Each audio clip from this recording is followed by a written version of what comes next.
Hoy tenemos al urólogo Edgar Cárdenas Rodríguez, amigo nuestro, y Juanito del otro lado. Hola, buenas noches, Edgar, muchas gracias. Juan Sánchez Piñal. ¿Qué tal? Buenas noches. Su servidor Edo Torres, y el tema de hoy va a estar muy interesante, la verdad, esta ocasión es disfunción eréctil el tema. ¿Dónde estudiaste? ¿Dónde hiciste la especialidad? ¿Nos podrías platicar, por favor? Claro, mi nombre es Edgar Cárdenas, yo soy urólogo. Tengo una formación altamente especializada. La carrera de medicina la hice en Los Tecos de la Universidad Autónoma de Guadalajara. Ahí estuve becado por excelencia académica. La formación como urólogo fue en Centro Médico Nacional Siglo XXI. He estado también en formación internacional, en Fundación Pushberg en Barcelona. Ahí estuve unos meses, una estancia formativa. Y también en la Universidad del Sur de California, en Los Ángeles. Ahí estuve en abril del 2017 en un curso de cirugía robótica. Tengo mi consultorio en el Hospital Ángeles, es el consultorio 810. Y con mucho gusto pueden agendar una cita y ahí los esperamos. Cuando yo decidí ser urólogo, tomé la determinación en relación a que es una especialidad médica muy completa.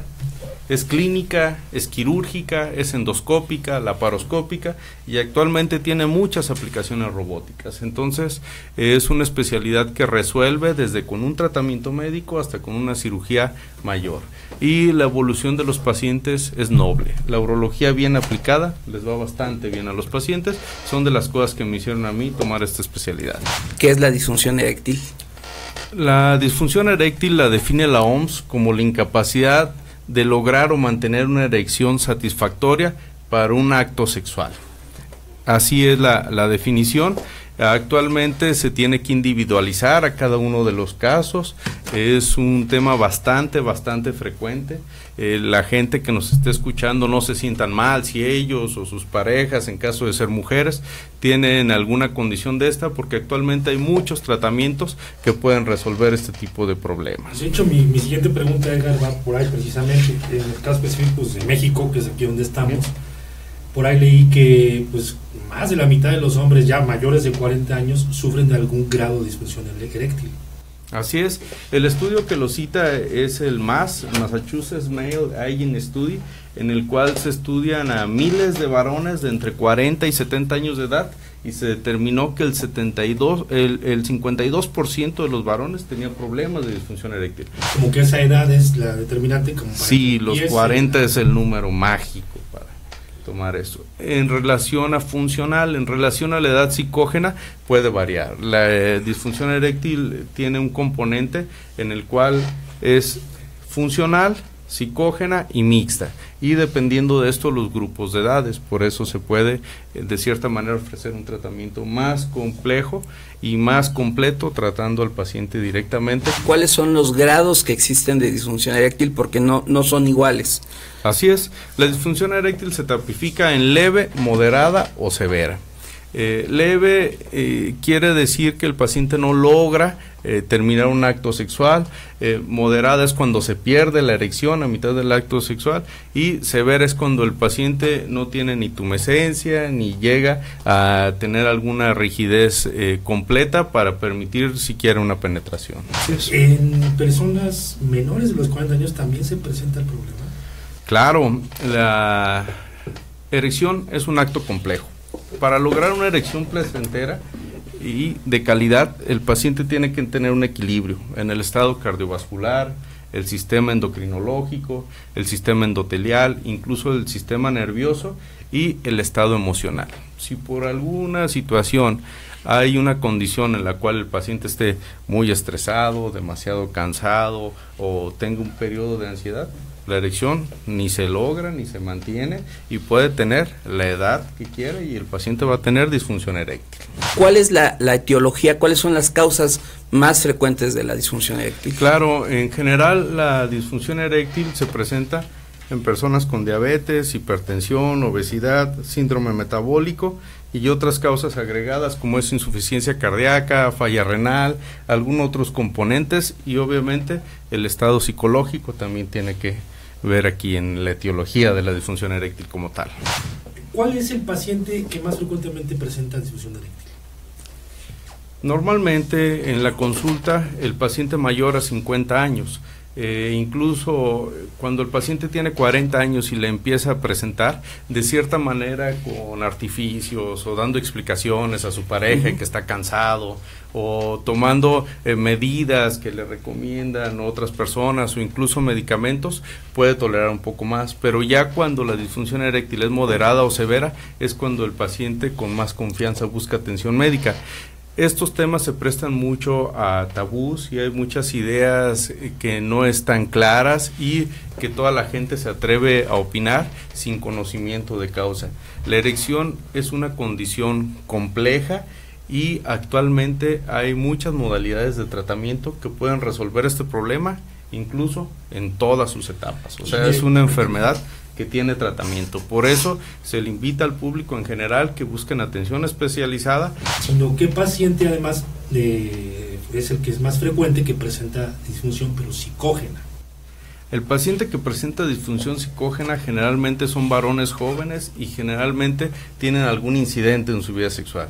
Ese paciente recién divorciado o ese paciente en el cual tuvo un acto sexual de riesgo con alguna prostituta o algún encuentro ocasional que se siente culpable, son pacientes que de manera psicógena tienen repercusión en la función eréctil. Pero psicógena para el público, podríamos explicar un poquito. Lo psicógeno es por el estado emocional.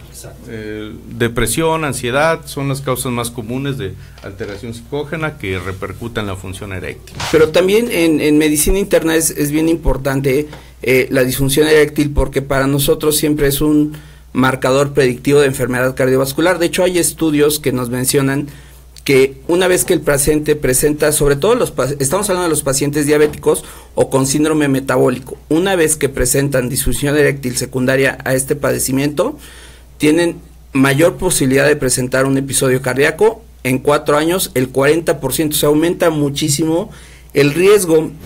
Hay un tema en específico que me gustaría que nos hablaras. ¿Cuándo se llama síndrome de deficiencia de testosterona? Bien, la testosterona es una hormona muy valiosa, incluso hombres y mujeres tienen testosterona. La mujer tiene de testosterona el 10% que el varón, y es lo que hace la diferencia entre cuando los niños van creciendo, el varón empieza a tener la voz más ronca, se empieza a ensanchar los hombros, empieza a ser más competitivo, su masa muscular empieza a cambiar. Todo este es efecto de la testosterona. Después de los 40 años de edad, los testículos disminuyen la producción de testosterona y el paciente puede presentar disminución en la libido, que es el deseo sexual, incluso puede tener depresión, llanto fácil, irritabilidad, pérdida de masa muscular, pérdida de vello facial, y todo eso se relaciona directamente con el síndrome de Adam o déficit de testosterona. Respondiendo específicamente a la pregunta que bien me haces, Lalo, los factores de riesgo son diabetes, hipertensión, obesidad, sedentarismo, incluso síndrome metabólico, que nos pudiera hablar con más detalle de síndrome metabólico aquí el maestro. Oye, y ¿cómo se realiza el diagnóstico? El diagnóstico es clínico. El paciente te va a comentar, ¿sabes qué? Desde un tiempo a la fecha no logro o no mantengo una erección. Es bastante común ver a los varones en consulta solos, cuando las normas internacionales recomiendan que el varón se debe presentar a consulta acompañado. ¿Por qué? Se tiene una idea más objetiva de qué es lo que en realidad está pasando. Y esto nos permite a nosotros como médicos hacer el ejercicio clínico preciso y poder establecer un mejor diagnóstico y tratamiento. Entonces, el ir a consulta en pareja es una excelente idea. Sí, esa es la recomendación, siempre ir en pareja. Dentro de los factores de riesgo, Edgar, hay dos que me gustaría que tocaras. Uno de ellos es el tabaquismo, que tanto influye, y la otra, los medicamentos. ¿Qué medicamentos influyen? Claro, el tabaquismo tiene nicotina y alquitrán y más de 2,000 sustancias tóxicas. Incluso el estado de California empezó con las prohibiciones del tabaquismo en los restaurantes. Ahora ni siquiera en las salas de espera se permite el tabaquismo. Se ha considerado como algo bastante nocivo, y lo que daña es el sistema endotelial. Hace que se fibrosen las arterias y el flujo sanguíneo disminuya, y con esto la disfunción eréctil sea una forma común. En relación a los fármacos, hay por grupos de fármacos cuáles pueden dar disfunción eréctil. Los más comunes son antihipertensivos y diuréticos, tiazidas y beta bloqueadores, antidepresivos tricíclicos, inhibidores de recaptura de serotonina, son otros fármacos que también presentan esto en un porcentaje alto y considerable. Entonces sí se tiene que hacer la historia clínica completa, incluso en el varón que se presenta a consulta con disfunción eréctil se tiene que hacer una historia sexual, desde sus testículos estaban descendidos al nacimiento, si es circuncidado o no es circuncidado, cuándo empezó con la masturbación, cuándo empezó con la salida de vello púbico, cuándo fue su primer encuentro sexual, la preferencia sexual, la implantación de vello, los cuidados generales en relación al aseo, la presencia de enfermedad de transmisión sexual previas. Todo este tipo de condiciones hace que tengamos un historial completo para poder ayudar mejor a los pacientes. Aquí vendría la pregunta de ¿cuándo está indicada una ecografía Doppler peniana? ¿Cuál sería la indicación? El 95% de los varones que tienen disfunción eréctil responden a fármacos orales. Generalmente hay 4 fármacos orales: Viagra, Levitra, Cialis, Abadafil, que aquí en México está ganando terreno, se va a llamar Stendra, muy probablemente llegue al comercio. Cuando el paciente no responde a este tipo de tratamiento, se pueden usar herramientas diagnósticas. Yo prefiero hacer los laboratorios antes de llegar a estudios como una ecografía Doppler. En general se indica cuando el médico clínico tiene sospecha sobre algún problema vascular, ya sea arterial o venoso, y nos ayuda a ver los índices de resistencia y en relación a esto tomar una decisión. Hay otro tipo de estudios que se han hecho como el Rigiscan. El Rigiscan es poner una cinta alrededor del pene y ver la tumescencia nocturna, a ver en qué condiciones el pene logra la erección y por cuánto tiempo, mientras esté dormido el varón, presenta la erección. Y esto hace una diferencia muy clara cuando la disfunción eréctil es psicógena o es funcional. Claro. ¿Y una cavernosografía cuándo la indicas? La cavernosografía o la arteriografía peniana se indica solo cuando vas a tratar de manera vascular quirúrgicamente a un paciente, o sea, cuando de plano hay un ateroma o un segmento de malformación en el cual vas a cortar y vas a reimplantar, es cuando ya haces estudios con medio de contraste invasivos, porque son inyectados y son áreas muy sensibles del pene, son ampliamente dolorosos. Entonces, sobre todo tienen que hacerse en centros muy especializados. Qué bueno que lo mencionas, porque se podría confundir la indicación, ¿no? Del ultrasonido con la cavernografía, y no es lo mismo, ¿no? Es verdad que la cirugía de próstata, la prostatectomía, puede producir la disfunción eréctil. Tal vez el urólogo, el tema que más estudie es próstata. Nosotros desde que empezamos en primer semestre de la residencia de urología, lo que más vemos es próstata, y ya hay múltiples cirugías de próstata. La más común se llama resección transuretral de próstata, que es por crecimiento benigno. Crece la próstata por edad, se quita la parte interna de la próstata, los nervios erectores no se tocan y ahí sí no pasa nada. El paciente conserva la erección que tenía antes del procedimiento. Hay otro tipo de cirugía que sí pone en daño la función eréctil del pene en relación a la prostatectomía radical. Una cirugía radical es quitar la próstata con las vesículas seminales, con la cápsula, y se pueden hacer técnicas que son neuropreservadoras, pero la intención de esa cirugía es dejar al paciente libre de cáncer. Entonces, en ocasiones los nervios pasan por ahí y con el procedimiento quirúrgico, la fibrosis o el uso de energía se dañan, y hasta el 40-60% de los pacientes que se operan de una prostatectomía radical por cáncer tiene problemas de función eréctil. Entonces es una condición que se tiene que hablar específicamente con el paciente, y después de la cirugía hay que iniciar una rehabilitación temprana. Iniciar al paciente con fármacos orales y pedirle estimulación para que no se atrofien los cuerpos cavernosos, y esto le permita tener una recuperación temprana de la función eréctil y de la continencia. Perfecto. Y una vez que ya hiciste el diagnóstico, ¿cuál es el tratamiento en la actualidad? El tratamiento inicial consiste en cambio de estilo de vida, reactivarse al ejercicio físico, mejorar la alimentación en relación a la ingesta de alimentos más saludables, evitar las grasas saturadas y mejorar la relación de pareja. Con esto, un alto porcentaje de varones van a tener una mejoría en la función eréctil. Sin embargo, la piedra angular del tratamiento de la función eréctil son los fármacos orales. Viagra, Levitra, Cialis. El Viagra se descubrió en 1998, fue una serendipia el hallazgo, pero revolucionó la manera de tratar la función eréctil. Siendo la primera línea de tratamiento los fármacos orales, esperamos una solución completa de los pacientes que tienen disfunción eréctil de hasta un 95%, o sea que es una solución bastante alta. Sin embargo, el presentar disfunción eréctil siempre es obligado para el médico descartar las causas más comunes que lo presenten. Ahora, ¿qué pasa cuando no responden los fármacos orales? Ahí sí viene una pregunta bastante interesante. Sí, claro. La inyección intracavernosa, así es. Los dispositivos de constricción al vacío, ¿qué tanto podrían servir? Bien, en teoría, muchísimo, pero en práctica, que un paciente vaya al sex shop o a la tienda de objetos sexuales o de juguetes sexuales a comprar su bomba de vacío es luchar contra corriente, eliminar un tabú y hacerlo parecer bastante curioso en algo que él no está acostumbrado. Entonces, la bomba al vacío consiste en poner la bomba en la base del pene, hacer la estimulación para que el flujo de sangre llegue al pene y poner un anillo constrictor. En teoría funciona hasta en un 50% de los pacientes que no responden a fármacos orales.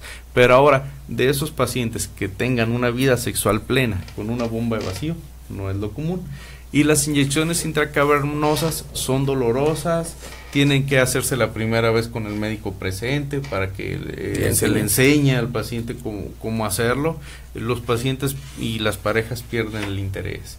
Y hay varios fármacos que se utilizan, Alprostadil, Vimix, Trimix, que son combinaciones con fentolamina y otras sustancias que hacen que tenga una mayor constricción y en general sí se logra la erección, pero la calidad de vida sexual sí se ve con mucha repercusión porque no es algo cómodo de aplicar. Pero como dices, Edgar, la mayoría, pues, afortunadamente, sí responde a los tratamientos vía oral, ¿no?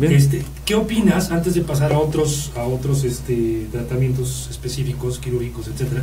¿Qué opinas de que una persona vaya y por su cuenta vaya a comprar un medicamento a la farmacia?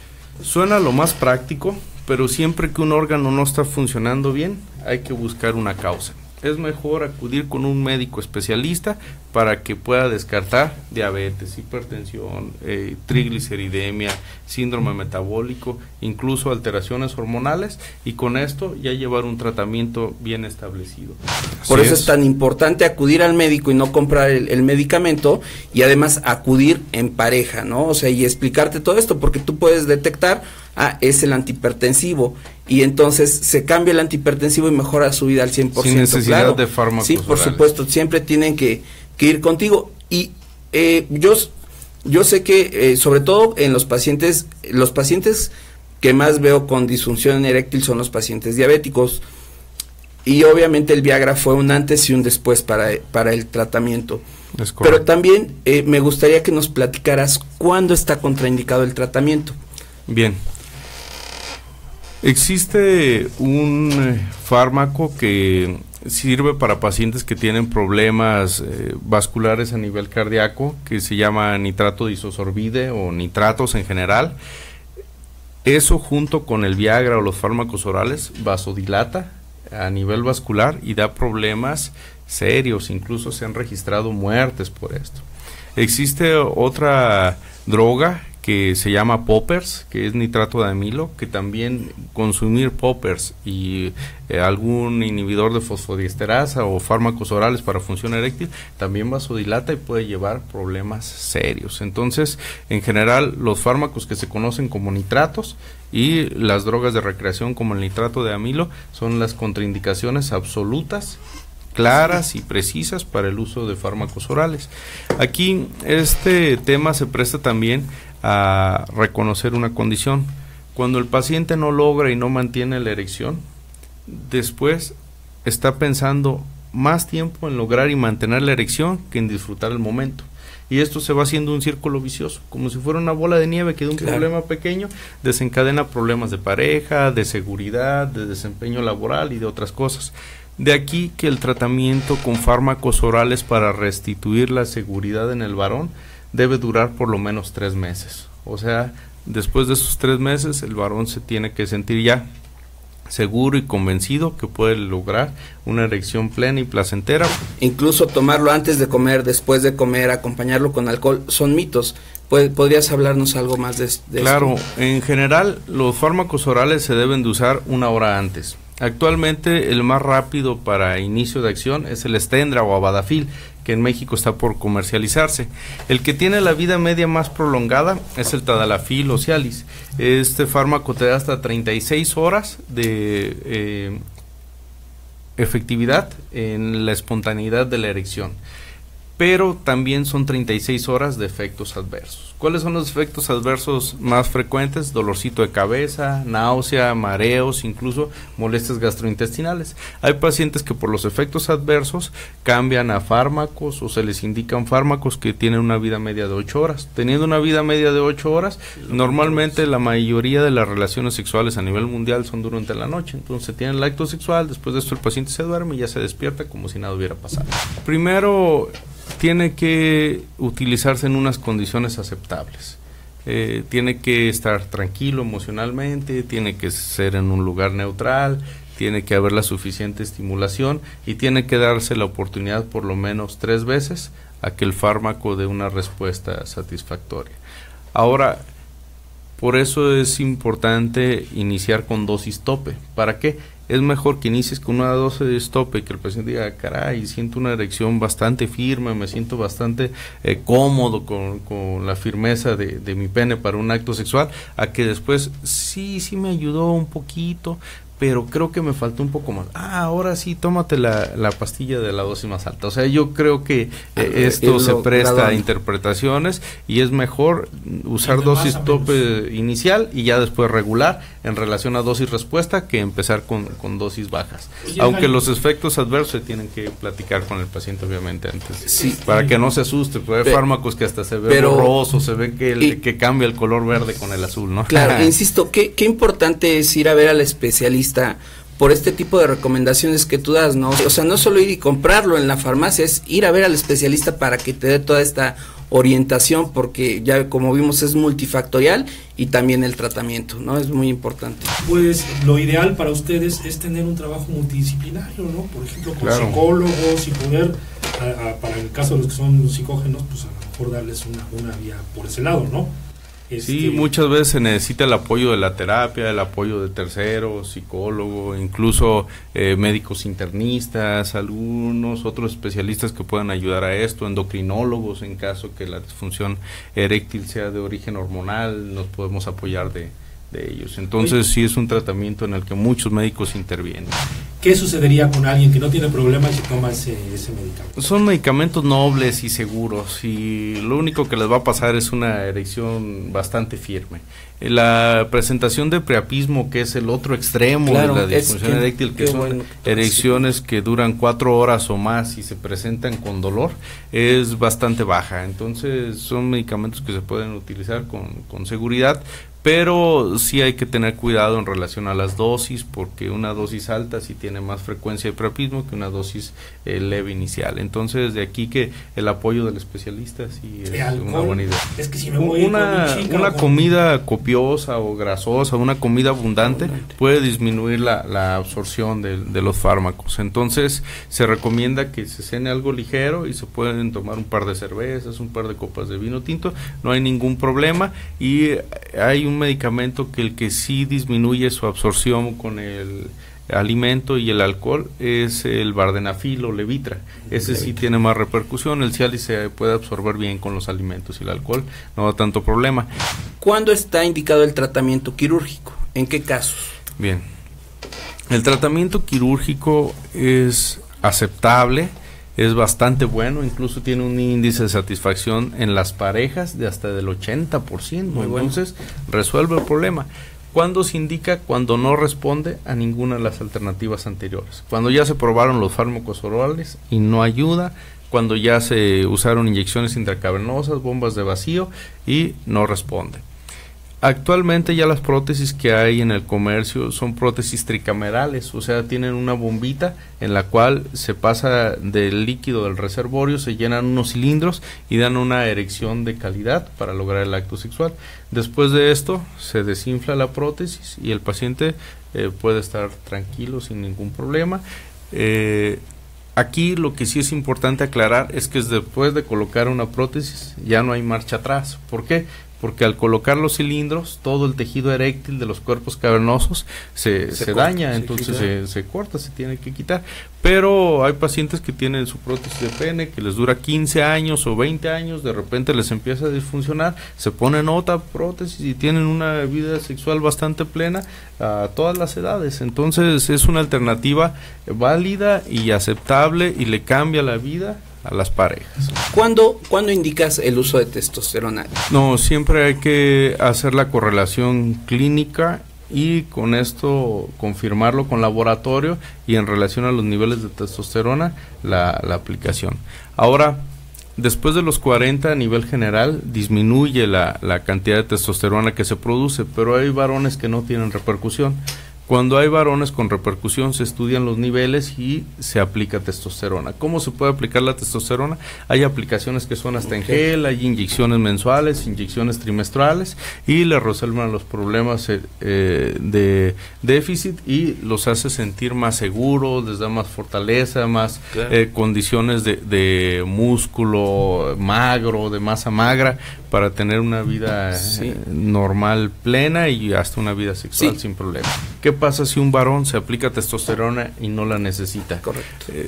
Órgano que no se usa se atrofia, los testículos empiezan a disminuir de tamaño. Muchas veces es una sustancia prohibida en las olimpiadas, a nivel del deporte competitivo no se debe de usar, pero en los gimnasios y a nivel amateur se usa mucho y da un problema que se conoce como hipotrofia testicular, o sea, son testículos que quedan pequeños y que disminuyen su función con el paso del tiempo y ya después se hacen dependientes de la testosterona. No, finalmente tú vas a hacer un traje sastre a la medida a cada paciente, dependiendo su condición, dependiendo, tú vas a dar el tratamiento preciso, no solo es ir a la farmacia y comprar el medicamento. Edgar, sabemos que eres un apasionado de la medicina y que después de hacer medicina te gusta hacer más medicina, como bien nos lo dijiste en tus estudios y todo. ¿Nos podrías hablar de los avances de la cirugía robótica en la urología? ¿Qué es lo que has visto, estudiado, realizado? Porque, toco el punto, para disminuir, por ejemplo, en la prostatectomía abierta el riesgo de la lesión de los nervios con cirugía robótica se disminuye todo esto. ¿Nos podrías hablar un poquito más? Claro, hay que empezar con algo muy sencillo. El robot no es un autómata, depende de un cirujano que lo esté operando. Y el cirujano puede estar en la sala operando o puede ser por telepresencia vía satelital. Se pueden estar moviendo las pinzas. La cirugía robótica llegó para quedarse porque es en una consola bastante cómoda en la que el cirujano está operando y el que tiene contacto con el paciente únicamente es el ayudante. El cirujano guía con los dedos la acción de las pinzas. Se siente bastante cómodo el robot en espacios reducidos, que en especial el hueco pélvico, la próstata, en cirugía radical, la robótica es la primera indicación. Tiene ventajas en relación a que es una visión de 3D, aparte de esto tiene una visión a 20 aumentos y los instrumentos son bastante precisos, ya está demostrado que da menos incidencia de disfunción eréctil operar un paciente con robot y con la laparoscopía es más o menos equiparable, pero sí la cirugía abierta ya prácticamente está perdiendo un poco de terreno, sin embargo un buen cirujano puede hacer una cirugía abierta con los mismos resultados que cirugía robótica o laparoscópica. ¿La cirugía robótica te disminuye el temblor? Sí, disminuye el temblor e incluso la cirugía robótica también se puede utilizar para cirugía de corazón. El corazón es el problema, que no se puede parar la maquinaria, o sea, el corazón sigue latiendo y ese palpitar del corazón con el robot se ajusta y se hace que el proceso sea más cuidadoso, ¿no? Entonces es algo bastante interesante. Aquí en México hay 7 robots ya en la actualidad y todos están trabajando, ninguno está siendo bastante rentable porque son procedimientos bastante caros, pero yo creo que con el pasar del tiempo se van a ir adaptando a la población y se va a operar cada vez más. Ser más accesible. Sí. ¿En centro médico tenías robot? No. En tu rotación en España tuviste la oportunidad. Sí, ahí había 2 robots en el hospital y sí operaban bastante frecuentes. Hacían más de 60 procedimientos por robot por mes. O sea, excelente. Son bastante. Claro, esperemos que ya nos llegue el momento, ¿no? Esperemos. Claro que sí. Oye, Edgar, pues muchas gracias por haber acompañado. Realmente nos diste una cátedra magistral de disfunción eréctil. ¿Algo más que quieras decirle al público en general? Un mensaje para todos. Sí, bien, claro. Yo quiero invitar al auditorio en general a que se active, a que lleve una alimentación saludable y a que quiten ideas de la mente de tabús y se abran a la atención médica, porque hay muchas cosas que ofrecerles. En la consulta médica los pacientes se pueden sentir mucho mejor y la vida es para disfrutarse. Hay que disfrutar cada momento y tener una adecuada relación interpersonal. Eso les va a permitir llevar a lo que la OMS dice de lo que es la salud, el estado de bienestar físico, mental y social. Claro. ¿Sabes qué? A mí me gustaría hacer un poco de énfasis en lo que nos decías hace rato, pues ¿por qué no asistir juntos en pareja también a la consulta, no? Creo que eso es un tema también. Es correcto, es bastante aceptable que vayan en pareja porque se tiene una idea más clara de qué es lo que está pasando, porque es una tercera persona ya la que está opinando. Pues Edgar, una vez más, muchas gracias. Juanito, muchas gracias. Edgar, muchas gracias. Gracias a todos, auditorio.